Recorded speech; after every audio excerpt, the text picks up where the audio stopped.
In today's video, I'm going to teach you how to add missing bank transactions into QuickBooks.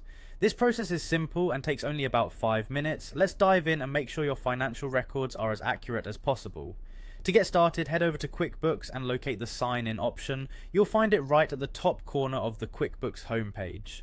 Go ahead and click on it. This will take you to the login page where you need to select QuickBooks Online from the list if prompted. Once you've done this, you'll need to enter your credentials, that's your username and password. After typing them in, click Continue.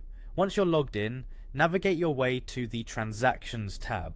This is where all your financial activity is organized. Click on this tab and it will open up the Bank Transactions section.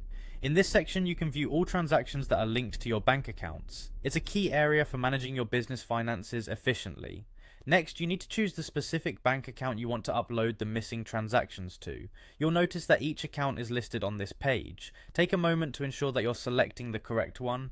Once you've clicked on it, find the Link Account drop-down menu.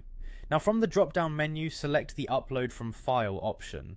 QuickBooks allows you to import transactions if you have them saved in a compatible file.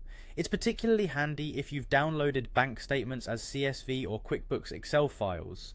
Once you're on the upload page, you'll see the option to drag and drop or select files. If you have the file ready on your computer, simply drag and drop it into the designated area. If you prefer browsing, click Select Files and navigate through your folders to find the downloaded bank file. Select it and you'll see it appearing in the upload area. Click on Continue to move forward. You'll now be able to review the file before importing. This step is crucial because it allows you to check for any discrepancies and ensures that all required fields are correctly mapped according to what QuickBooks requires. Select the transactions you wish to import from the file. This could be all transactions or just select ones depending on your accounting needs. Once you've made your selection, click Continue again. Follow the prompts to proceed until the import process is complete. And just like that, your missing bank transactions are seamlessly integrated into QuickBooks. It's always a good habit to double check everything has been imported correctly once done. This will help in maintaining your records accurately and beneficial for your financial analysis and reporting. Thank you for watching, and I hope this guide has made the task of adding missing bank transactions into QuickBooks easier for you. Be sure to subscribe for more helpful business finance tips and tricks.